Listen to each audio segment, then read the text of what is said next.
How many people here would like to live to be at least 80 years old? Yeah. I think we all have this hopeful expectation of living into old age. Let's project out into the future, to your future yous, and let's imagine that we're all 85. Now, everyone look at two people. One of you probably has Alzheimer's disease. All right. And maybe you're thinking, well, it won't be me. Then, okay, you are a caregiver. So, in some way, this terrifying disease is likely to affect us all. Part of the fear around Alzheimer's stems from the sense that there's nothing we can do about it. Despite decades of research, we still have no disease-modifying treatment and no cure. So if we're lucky enough to live long enough, Alzheimer's appears to be our brain's destiny. But maybe it doesn't have to be. What if I told you we could change these statistics, literally change our brain's destiny, without relying on a cure or advancements in medicine? Let's begin by looking at what we currently understand about the neuroscience of Alzheimer's. Here's a picture of two neurons connecting. The point of connection, this space circled in red, is called a synapse. The synapse is where neurotransmitters are released. This is where signals are transmitted, where communication happens. This is where we think, feel, see, hear, desire, and remember. And the synapse is where Alzheimer's happens. Let's zoom in on the synapse and look at a cartoon representation of what's going on. During the business of communicating information, in addition to releasing neurotransmitters like glutamate into the synapse, neurons also release a small peptide called amyloid beta. Normally, amyloid beta is cleared away and metabolized by microglia, the janitor cells of our brains. While the molecular causes of Alzheimer's are still debated, most neuroscientists believe that the disease begins when amyloid beta begins to accumulate. Too much is released or not enough is cleared away, and the synapse begins to pile up with amyloid beta. And when this happens, it binds to itself, forming sticky aggregates called amyloid plaques. How many people here are 40 years old or older? Yeah, you're afraid to admit it now. This initial step into the disease, this presence of amyloid plaques accumulating, can already be found in your brains. Now, the only way we could be sure of this would be through a PET scan, because at this point, you are blissfully unaware. You're not showing any impairments in memory, language, or cognition. Yet. We think it takes at least 15 to 20 years of amyloid plaque accumulation before it reaches a tipping point, then triggering a molecular cascade that causes the clinical symptoms of the disease. Prior to the tipping point, your lapses in memory might include things like, why did I come in this room? Or, oh, what's his name? Or, where did I put my keys? Yeah, now before you all start freaking out again, because I know half of you did at least one of those in the last 24 hours, these are all normal kinds of forgetting. In fact, I would argue that these examples might not even involve your memory because you didn't pay attention to where you put your keys in the first place. After the tipping point, the glitches in memory, language, and cognition are different. Instead of eventually finding your keys in your coat pocket or on the table by the door, you find them in the refrigerator. Or you find them and you think, what are these for? Okay, so what happens when amyloid plaques accumulate to this tipping point? Our microglia janitor cells become hyperactivated, releasing chemicals that cause inflammation and cellular damage. We think they might actually start clearing away the synapses themselves.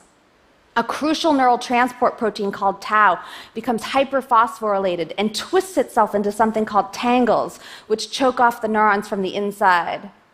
By mid-stage Alzheimer's, we have massive inflammation in tangles, an all-out war at the synapse, and cell death. So if you were a scientist trying to cure this disease, at what point would you ideally want to intervene?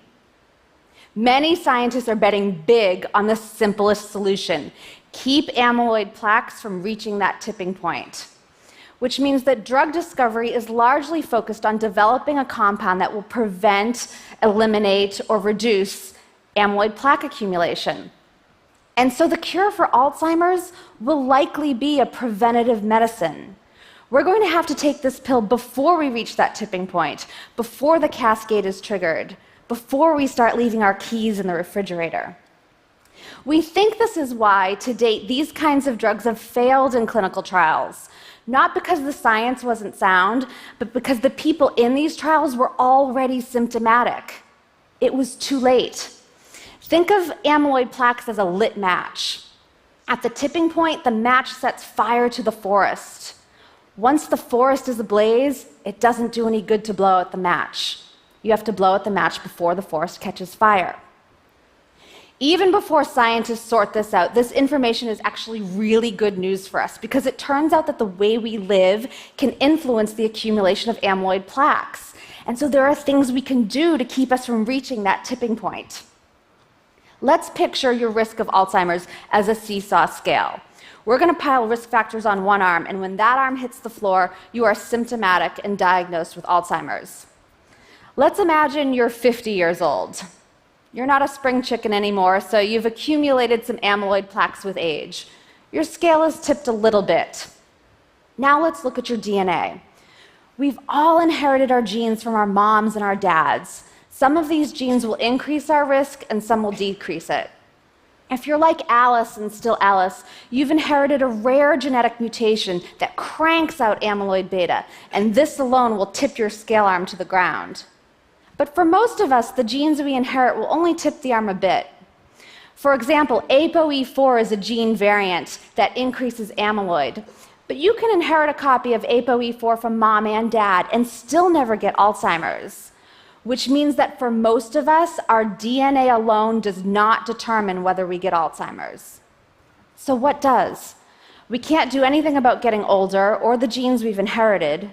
So far, we haven't changed our brain's destiny. What about sleep?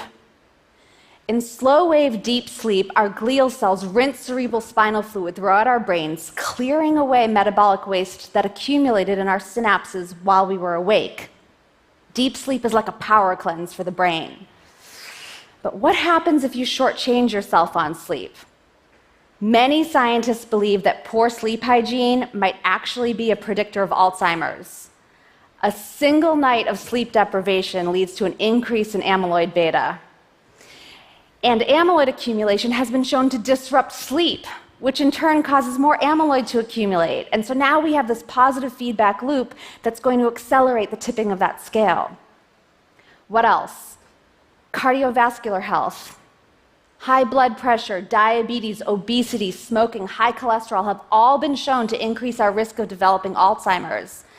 Some autopsy studies have shown that as many as 80% of people with Alzheimer's also had cardiovascular disease.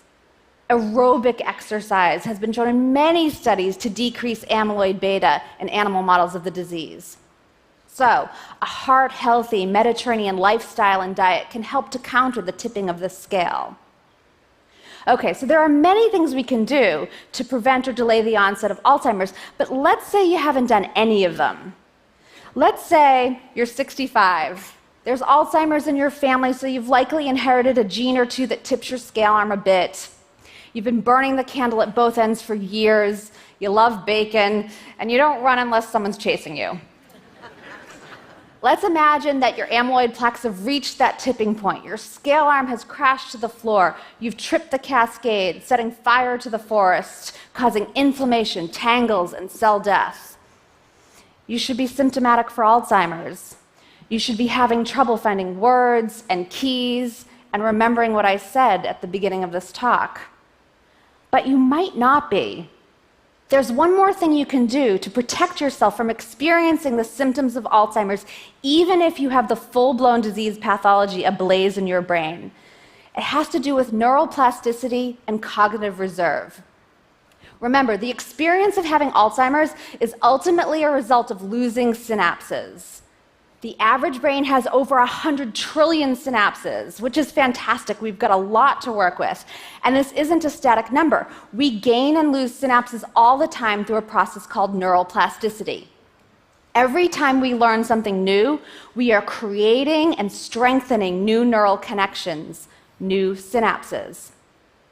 In the nun study, 678 nuns, all over the age of 75 when the study began, were followed for more than 2 decades. They were regularly given physical checkups and cognitive tests, and when they died, their brains were all donated for autopsy. In some of these brains, scientists discovered something surprising. Despite the presence of plaques and tangles and brain shrinkage, what appeared to be unquestionable Alzheimer's, the nuns who had belonged to these brains showed no signs of having the disease while they were alive. How can this be? We think it's because these nuns had a high level of cognitive reserve, which is a way of saying that they had more functional synapses. People who have more years of formal education, who have a high degree of literacy, who engage regularly in mentally stimulating activities, all have more cognitive reserve. They have an abundance and a redundancy in neural connections. So even if they have a disease like Alzheimer's compromising some of their synapses, they've got many extra backup connections, and this buffers them from noticing that anything is amiss. Let's imagine a simplified example. Let's say you only know one thing about a subject. Let's say it's about me. You know that Lisa Genova wrote Still Alice, and that's the only thing you know about me. You have that single neural connection, that one synapse. Now imagine you have Alzheimer's. You have plaques and tangles and inflammation and microglia devouring that synapse. Now when someone asks you, hey, who wrote Still Alice? You can't remember because that synapse is either failing or gone. You've forgotten me forever. But what if you had learned more about me? Let's say you learned 4 things about me. Now imagine you have Alzheimer's and 3 of those synapses are damaged or destroyed. You still have a way to detour the wreckage. You can still remember my name. So we can be resilient to the presence of Alzheimer's pathology through the recruitment of yet undamaged pathways. And we create these pathways, this cognitive reserve, by learning new things. Now, ideally, we want these new things to be as rich in meaning as possible, recruiting sight and sound and associations and emotion. So this really doesn't mean doing crossword puzzles.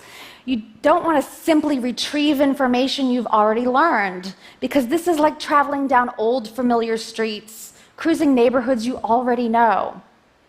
You want to pave new neural roads. Building an Alzheimer's-resistant brain means learning to speak Italian, meeting new friends, reading a book, or listening to a great TED Talk.